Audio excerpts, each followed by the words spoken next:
माशाल्लाह आप इतना कुछ खाते हैं, आपको दूसरों पे तरस नहीं आता?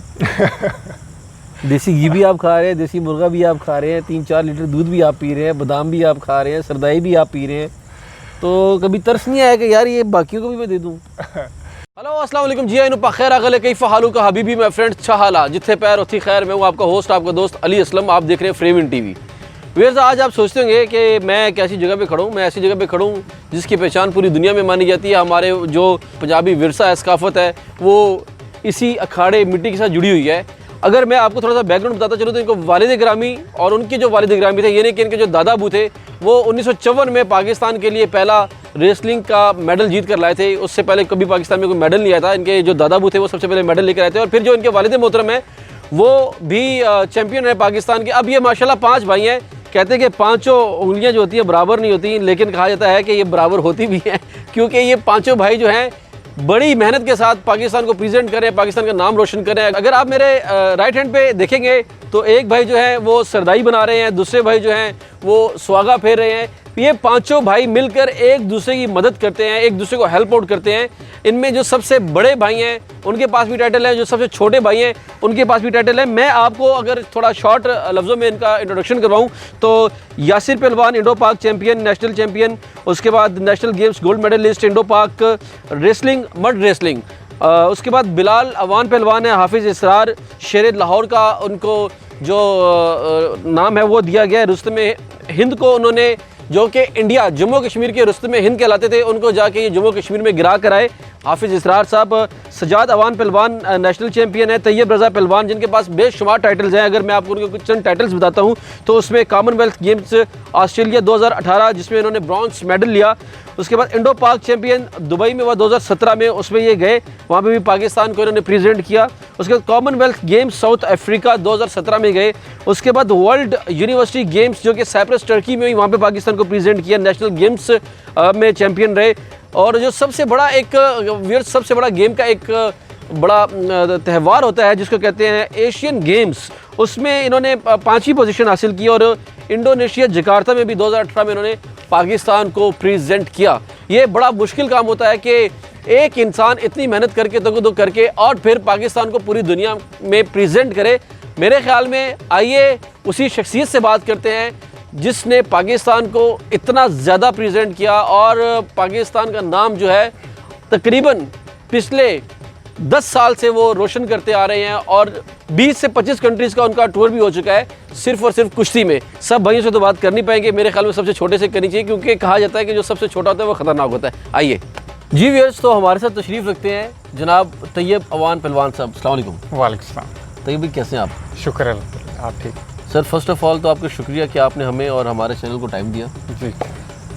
अच्छा तैयब भाई, आप का मैंने देखा कि आप माशाल्लाह 5 भाई हैं। एक भाई जो है वो सुहागा चला रहे हैं, एक भाई जो है वो सरदाई बना रहे हैं, एक भाई जो है वो तेल लगा रहे हैं जिस्म पे, और माशाल्लाह से आपके स्टूडेंट्स भी हैं। जी जी। तो ये सारे भाई मिल के आपको तैयार कर रहे हैं या सब अपनी अपनी गेम करते हैं?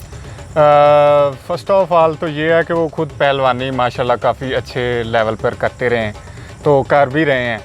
तो उनका एक एक्सपीरियंस था कुश्ती के अंदर। उसके बाद फिर मैंने जब स्टार्ट की तो उन्हें कुश्ती के अंदर काफ़ी एक्सपीरियंस था, तो फिर उन्होंने जो उनका एक्सपीरियंस था वो मुझ पर अपना जो है वो इन्वेस्ट किया। तो मैं समझता हूँ कि अगर मैं एक नुमाया नज़र आ रहा हूँ तो इनके पीछे उनका ही हाथ है, उनका हाथ है। जी। तो ये भाई कहा जाता है कि पहलवानी जो है ये बड़ा महंगा तरीन शौक़ है। इसमें खुराक, देसी घी, मुरब्बे, ये सब इंसान को पास से ही इन्वेस्ट करने पड़ते हैं। बिल्कुल। तो आपके ऊपर जो इन्वेस्टमेंट हो रही है या जो अभी तक की गई है वो किसने की है? माशाल्लाह भाई भी मेरे काफ़ी मतलब बिज़नेस भी साथ अब्बू के साथ करते हैं। हमारा अत्तो के अवान गांव है, वहाँ पर हमारे खेत हैं काफ़ी, तो साथ में अब्बू जी थोड़ा प्रॉपर्टी का भी काम करते हैं। तो मैं समझता हूँ कि उन्होंने मुझे बहुत हेल्प की है इस मुकाम पर पहुँचाने के लिए। अच्छा, ये जो अभी न्यू जनरेशन आ रही है जिनके पास प्लेटफॉर्म्स नहीं हैं, कुश्ती करना चाहते हैं, आपके भी माशाल्लाह यहाँ पे मैंने देखा है कि 10-15 स्टूडेंट्स हैं जी। आजकल वैसे भी बारिश हो रही तो स्टूडेंट्स कम आ रहे हैं। बिल्कुल बिल्कुल। तो ये इन बच्चों के लिए क्या कहना चाहेंगे आप? इनके पास प्लेटफॉर्म्स नहीं होते हैं, आप अपने तहत कितना कर सकते हैं? देखिए अल्हम्दुलिल्लाह हम यहाँ पर एक क्लब रन कर रहे हैं। सुबह के टाइम 70 से 80 या 100 के करीब आप कह लें, जिसमें 10 साल से लेकर 60 साल तक के जो लोग हैं वो हमारे पास आते हैं सुबह के टाइम। और मेरे भाई हाफिज़ इसरार साहब हैं, बिलाल भाई हैं, तो वो सुबह के टाइम उन्हें फ़िज़िकल फ़िटनेस की ट्रेनिंग दे रहे हैं और बिल्कुल फ़ी सबीलिल्लाह, हम किसी से कोई चार्ज नहीं कर रहे।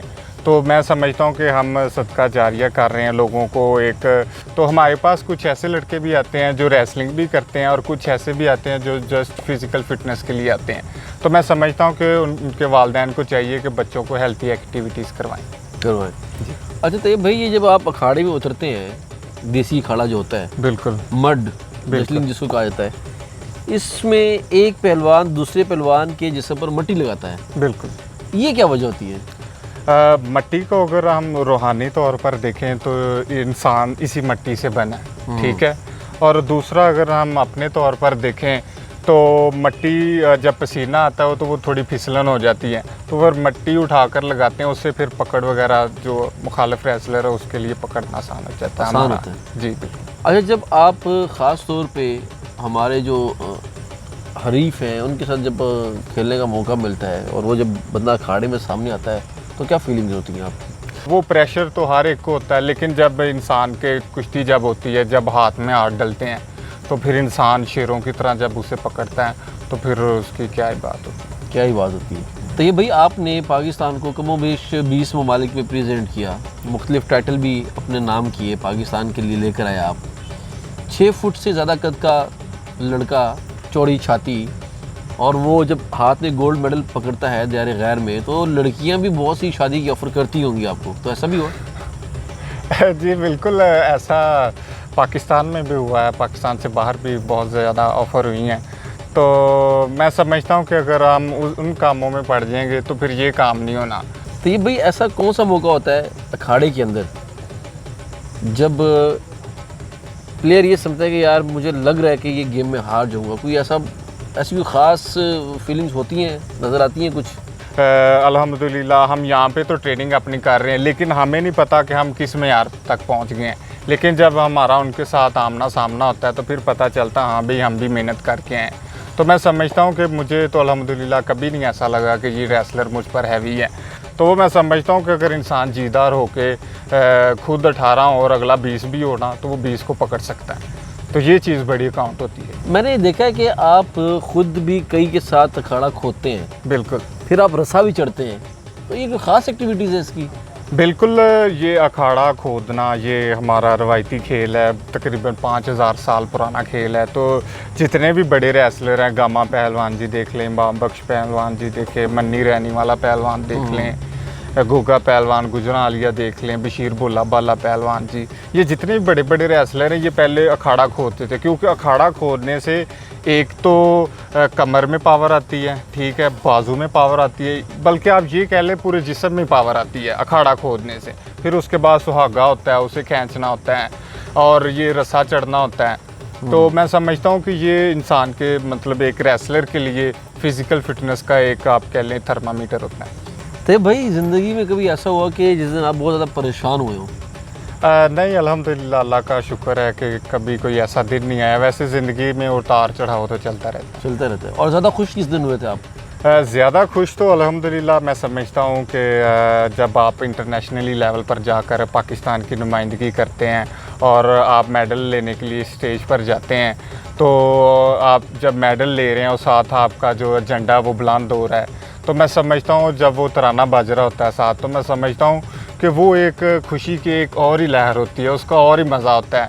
क्योंकि वो ऐसी खुशी होती है कि इंसान की आंखें नम हो जाती हैं। तो मैं समझता हूँ उससे बड़ा खुशी का लम्हा कोई नहीं हो सकता। उस खुशी का कोई मोल नहीं है। जी बिल्कुल। सर, मैं आपसे नाम लूँगा किसी भी सेलिब्रिटी का। अच्छा। तो आपने बताना है कि अगर वो इस प्रोफेशन में नहीं होते तो फिर वो क्या कर रहे होते? जनाब शेख रशीद साहब। मेरे ख्याल से वो अच्छी जोक भी कर लेते हैं, अगर वो स्टेज ड्रामे में होते तो काफ़ी चल जाते। जनाब बिलावल जरदारी साहब।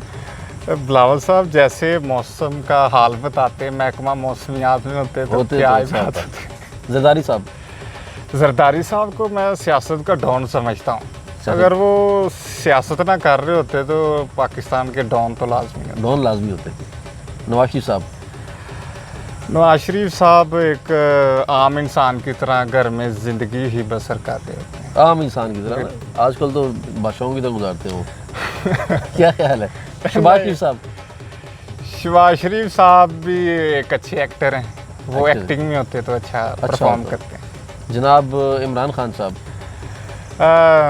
इमरान खान साहब एक अच्छे खिलाड़ी थे, लेकिन आजकल सियासत कर रहे हैं, तो करते जाने दें, फिर देखते हैं रिजल्ट क्या देखते क्या निकलता होता है। शीरी मजारी। है। शीरी मज़ारी मेरे ख्याल से एक टीचर होती तो बहुत सख्त मिजाज की। वाह वाह, ये तो बड़ी अच्छी बात है। जहांगीर तरीन साहब।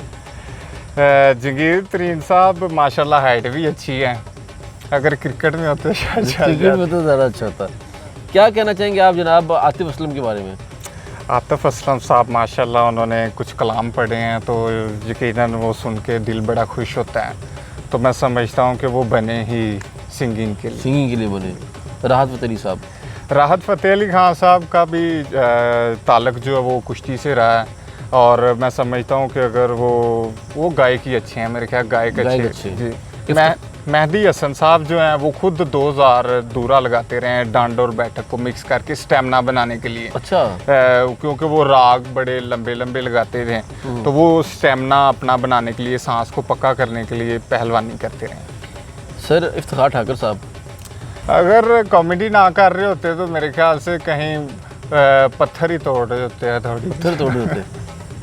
नासिर चिन्योटी साहब। नासिर चिन्योटी साहब चूँकि चिन्योट से ताल्लुक़ रखते हैं, तो वहाँ लकड़ी का ही काम कर रहे हैं। लकड़ी का काम कर रहे थे। सर शान साहब जो हमारे फिल्म स्टार, उनके बारे में क्या कहना चाहेंगे? माशाल्लाह, क्योंकि उन्हें मैंने खुद भी देखा पंजाब स्टेडियम के अंदर, वो काफ़ी फिज़िकल फिटनेस की काफ़ी अच्छी ट्रेनिंग करते हैं। तो वो अगर एक्टर ना होते तो वो यकीनन एक अच्छे स्पोर्ट्समैन लाजमी होते। ज़िंदगी की कोई ऐसी ख्वाहिश जो तैयब साहब कहते हैं कि अभी तक मेरी पूरी नहीं हुई, क्या ख्वाहिश है? ख्वाहिशात तो इंसान की कभी भी ख़त्म नहीं हो सकती, तो ये है कि हर हाल में खुश रहना सीखते हैं। तो मैं समझता हूँ कि जितना भी पाकिस्तान के लिए ज़्यादा से ज़्यादा मेडल हासिल किए जाएँ, वो मैं समझता हूँ कि वो मेरा वही दिन जो है वो खुशी का दिन है। खुशी का दिन जी। खाने पीने में तैयब साहब क्या पसंद करते हैं? खाने पीने में चूँकि पहलवान है, तो पहलवानी में हमारे उस्ताद ग्रामी हाजी अफजल पहलवान साहब कहते थे, रेसलर के लिए खाना जो है वो बहुत अहम है। जैसे मैं सुबह उठता हूँ, गर्मियों के दिनों में मुरब्बा होता है, आधा किलो मक्खन होता है, तो वो खाते हैं। फिर 11-12 बजे के करीब देसी मुर्गा किलो 1.5 किलो के करीब होता है, देसी घी के अंदर पका हुआ। फिर उसके बाद फिर हमारी शाम की होती है रेसलिंग, उसमें बादाम पिए जाते हैं। आधा किलो से 1 किलो गिरी का रगड़ा जो है वो उसे सरदाई बनाकर निचोड़ के पिया जाता है। तो फिर रात में जाकर जो सब्ज़ी होती है उसमें चिकन होता है, तो उसे सब्ज़ी के साथ मतलब मिक्स करके खाते हैं। तो उसके बाद फिर रात को जो वो 3 से 4 लीटर दूध होता है, वो पी के सोना होता है। तो मतलब इस तरह फिर खुराक, एक अच्छा रेसलर होने के लिए फिर अच्छा खाना भी पड़ता है। माशाल्लाह, आप इतना कुछ खाते हैं, आपको दूसरों पे तरस नहीं आता? देसी घी भी आप खा रहे हैं, देसी मुर्गा भी आप खा रहे हैं, 3-4 लीटर दूध भी आप पी रहे हैं, बादाम भी आप खा रहे हैं, सरदाई भी आप पी रहे हैं, तो कभी तरस नहीं आया कि यार ये बाकियों को भी मैं दे दूँ? दरअसल ये बात है कि हमारा वर्कआउट भी तो देखे ना कितना ज़्यादा है, हम कैलोरीज कितनी बर्न करते हैं। तो मैं आपके सामने हूँ, इतना कुछ खाने के बाद भी स्लिम स्मार्ट ही हूँ। तो मैं आप फिर ये कह सकते थे कि यार इतना फैट है, मोटे हो, तो फिर आप कह सकते थे ये तो मैं मतलब लेवल ही कर रहा हूँ अपना। तो ये भाई कुछ कहना चाहेंगे हमारे व्यूअर्स को, मैसेज देना चाहेंगे कोई? बस ये कहूँगा कि जितने भी लोग हैं, मतलब वो किसी के भी एज के हों, तो उन्हें ये नहीं तसव्वुर करना चाहिए कि मैं बूढ़ा हो गया हूँ, मैं ऐसे हो गया हूँ। कम से कम उन्हें जो वो 1 घंटा जो डेली हेल्थी एक्टिविटीज़ करनी चाहिए, चाहे वो वॉक की शक्ल में हो, जॉगिंग की शक्ल में हो, और अपना पीटी कर लें, इस तरह की चीज़ें। यानी मैं ये कहना चाहूँगा कि आजकल जो लोग हैं वो मोबाइल पकड़ा है, बेड पे लेटे हुए हैं, तो मैं समझता हूँ कि उन्हें थोड़ा बहुत वर्कआउट भी करना चाहिए। तो ये भाई मैं अपनी तरफ से, अपनी टीम की तरफ से आपको दोबारा शुक्रिया अदा करता हूँ, आपने हमें टाइम दिया, आपका बहुत शुक्रिया। आपका भी बहुत शुक्रिया, आप हमारे पास तशरीफ़ लाए और आपने हमारा पैगाम लोगों तक पहुँचाया। Thank you so much. Viewers, हमारे साथ तशरीफ़ फरमाए जनाब तैयब अवान पहलवान साहब, आज हमारे साथ इनकी गुफ्तगू रही, बड़ा मज़ा आया, बहुत कुछ सीखने को और सुनने को मिला। अगर आप भी कोई क्वेश्चंस या कमेंट्स करना चाहते हो तो हमें लाजमी कीजिए। हम कोशिश करेंगे कि ज़िंदगी ने अगर वफ़ा की तो हम दोबारा तैयब भाई के पास इसी अखाड़े पे हाजिर होंगे। तब तक के लिए हमारे चैनल को लाइक कीजिए, सब्सक्राइब कीजिए, शेयर कीजिए, ट्विटर, इंस्टाग्राम और फेसबुक पे हमें फॉलो कीजिए। अपना बहुत सा ख्याल रखिए। अपने होस्ट अपने दोस्त अली असलम को इजाज़त दीजिए। अल्लाह पाक आप सबका हामी नासिर हो। अल्लाह ने के बाद।